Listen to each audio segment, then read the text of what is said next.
বাইতুল মোকাররমে আছেন সহকর্মী সাইফুল রুদ্র। সরাসরি যাচ্ছি তার কাছে। গ্লোবাল স্ট্রাইক ফর গাজা এই কর্মসূচি পালনে আমি একটু আপনাদেরকে দেখাতে চাই যে এই মুহূর্তে রাজধানীর বাইতুল মোকাররমের সামনে আপনারা দেখতে পাচ্ছেন একেবারে কানায় কানায় পরিপূর্ণ। এখানে তারা সবাই অবস্থান নিয়েছেন এবং স্ট্রাইক ফর গাজা যে কর্মসূচির আহ্বান জানানো হয়েছে সারা বিশ্বের মুসলমানদের সাথে একত্রিত হয়ে বাংলাদেশেও এই কর্মসূচি পালন হচ্ছে, যে সকল জেলায় একসঙ্গে এবং সকাল থেকে এই কর্মসূচি আমরা দেখেছি যে রাজধানীর বিভিন্ন জায়গায় এই কর্মসূচি পালন করা হচ্ছে।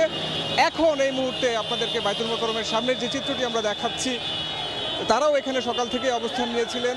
তারা নানান রকমের স্লোগানে ইসরায়েলি আগ্রাসনের বিরুদ্ধে ফিলিস্তিনিতে যে গণহত্যা চলমান রয়েছে সেই গণহত্যার বিরুদ্ধে অবস্থান নিয়ে তারা আজকে এখানে সবাই সমবেত হয়েছেন এবং তাদের হাতে আপনারা দেখতে পাচ্ছেন ফিলিস্তিনের পতাকা নিয়ে। তারা এই গণহত্যার বিরুদ্ধে অবস্থান নিয়ে ফিলিস্তিনের পক্ষে সংহতি জানাতে আজকে তারা এখানে উপস্থিত হয়েছেন। তারা এখানে বিক্ষোভ কর্মসূচি পালন করছেন। বিক্ষোভ কর্মসূচির অংশ হিসেবে তারা ইসরায়েলি পণ্য বর্জনের ডাক দিয়েছেন, ইসরায়েলি প্রযুক্তি বর্জনের ডাক দিয়েছেন।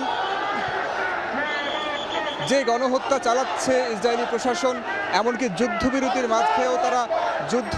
মাঝেও তারা যে ধরনের আগ্রাসন চালিয়েছে ফিলিস্তিনিদের উপরে, তাদের সেই কর্মসূচির ন্যাক্কারজনক কর্মসূচির বিরোধিতা করে তারা আজকে এখানে সবাই সমবেত হয়েছেন।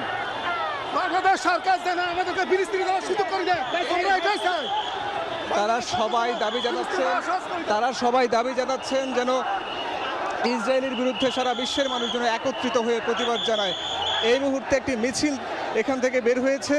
এই র্যালিটি বাইতুল মোকাররমের সামনে থেকে শহীদ মিনার পর্যন্ত যাবে। আমাদেরকে যতটুকু জানানো হয়েছে আমরা জানতে পেরেছি।